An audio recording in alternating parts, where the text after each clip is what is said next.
Hello बच्चों, हमारा प्रश्न है ऑक्सीकरण संख्या विधि द्वारा समीकरण को संतुलित कीजिए। Fe2 plus H plus Cr2O7 2 minus Cr3 plus Fe3 plus H2O। चलिए समझते हैं इस प्रश्न को। अगर मुख्य अवधारणा की बात की जाए तो मुख्य अवधारणा में ऑक्सीकरण संख्या विधि के द्वारा हल करना है। तो सबसे पहले हमें इस ऑक्सीकरण संख्या सभी का समझना होगा, ऑक्सीकरण संख्या जानना होगा। तो ये रिएक्शन के बारे में, तो जैसे क्या है, रिएक्शन में क्या दिया हुआ है, Fe2 प्लस है, फिर है हमारा H प्लस, फिर है हमारा Cr2O7 2 माइनस, यहाँ रिएक्शन करके ये दिया रहा है Cr3 plus plus Fe3 plus, और यहाँ पर हो जा रहा है H2O। तो यहाँ पर इसका ऑक्सीडेशन नंबर +2 है, ये पहले दिया हुआ है, इसका ऑक्सीडेशन नंबर +3 है। तो यहाँ पर ऑक्सीकरण हुआ, ठीक है, यहाँ पर क्या हुआ, ये ऑक्सीकरण संख्या बढ़ा, तो ये इसका मतलब क्या हुआ, ऑक्सीकरण, ठीक है। अब Cr2 यहाँ पे x मान लो, 2 इंटू एक्स प्लस ऑक्सीजन का -2 इंटू 7, इन सभी का योग -2, तो 2x इक्वस टू 12। तो x का वैल्यू 6, तो यहाँ पे ऑक्सीकरण संख्या 6 है, यहाँ पे +3 है, तो यहाँ पर अवकरण हुआ।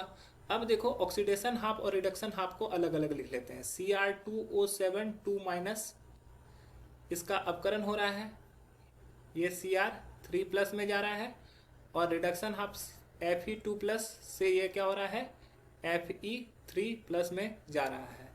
तो अगर मान लो यहाँ पे पहले क्रोमियम को बैलेंस कर लेंगे, क्रोमियम यहाँ पे 2 है, इधर 1 था, तो इसको बैलेंस कर लिया। अब देखो यहाँ पे Fe2 प्लस है और यहाँ पे Fe3 प्लस है, तो यहाँ पर क्या होगा कि एक इलेक्ट्रॉन इसको मिल जाएगा, ठीक है। और यहाँ पर क्या होगा कि टोटल कितने का अंतर आ रहा है, तो यहाँ पे टोटल का अंतर आ रहा है, यहाँ पर 6 का अंतर आ रहा है, ठीक है। तो अगर 6 का अंतर आ रहा है यहाँ पर, तो यहाँ पर क्या होगा, 6 का अंतर आ जाएगा, तो इसको हम लोग 6 इलेक्ट्रॉन इसको दे देंगे, ठीक है, क्योंकि यहाँ पर 6 इलेक्ट्रॉन इसको कंप्लीट कर देंगे, क्योंकि एक क्रोमियम का 6 प्लस है, तो 2 क्रोमियम का 12 प्लस हो जाएगा, और यहाँ पर 2 क्रोमियम को मिलाकर 6 ही प्लस हो रहा है, तो 6 इलेक्ट्रॉन इसको हम लोग प्रोवाइड कर देंगे। अब यहाँ पर इलेक्ट्रॉन को बैलेंस करने के लिए इसको, इस इक्वेशन को मान लो ये इक्वेशन 1 है और ये इक्वेशन 2 है, तो ये इक्वेशन 2 को हम लोग किससे मल्टीप्लाई कर देते हैं, 6 से मल्टीप्लाई कर देते हैं।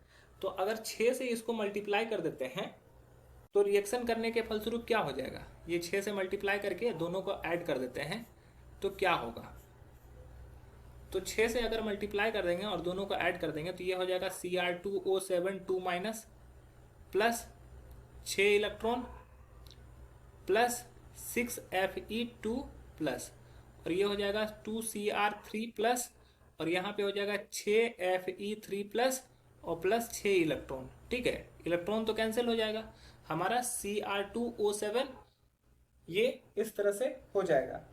अब यहाँ पर इसके अलावा ये तो हमारा ऑक्सीडेशन हाफ और रिडक्शन हाफ बैलेंस हो गया। अब इस तरह से हम लोग क्या कर रहे हैं, जल को भी कर लेंगे।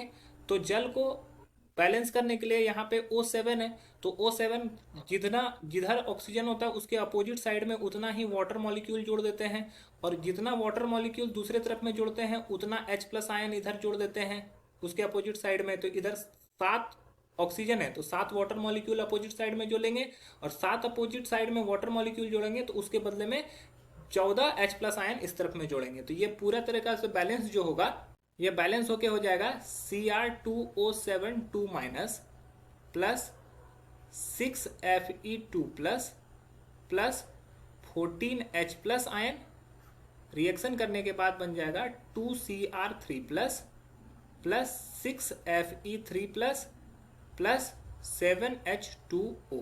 अब यहाँ पे बैलेंसिंग देखते हैं, यहाँ पे 14H ऑक्सीजन की बात करें तो ऑक्सीजन 7 ऑक्सीजन 7 ऑक्सीजन इधर भी। अगर हम लोग बात करते हैं आयन की, तो अगर आयन की बात करोगे, क्रोमियम की भी बात करोगे, तो क्रोमियम भी बैलेंस है, फेरस भी बैलेंस है। अब आयन की भी बात कर लो तो 14 प्लस आयन और 6 दूनी 12 प्लस आयन, 14 12 26 प्लस आयन और 2 माइनस आयन, तो 24, टोटल 24 प्लस आयन है। और इधर 6 यहाँ पर है और 18 यहाँ पर है, तो 24 इधर भी आयन है। तो ये पूरी तरीका से बैलेंस हो गया। तो यही हमारा ये ऑक्सीकरण संख्या विधि द्वारा संतुलित हो गया। आशा है ये प्रश्न आपको समझ में आया होगा। धन्यवाद।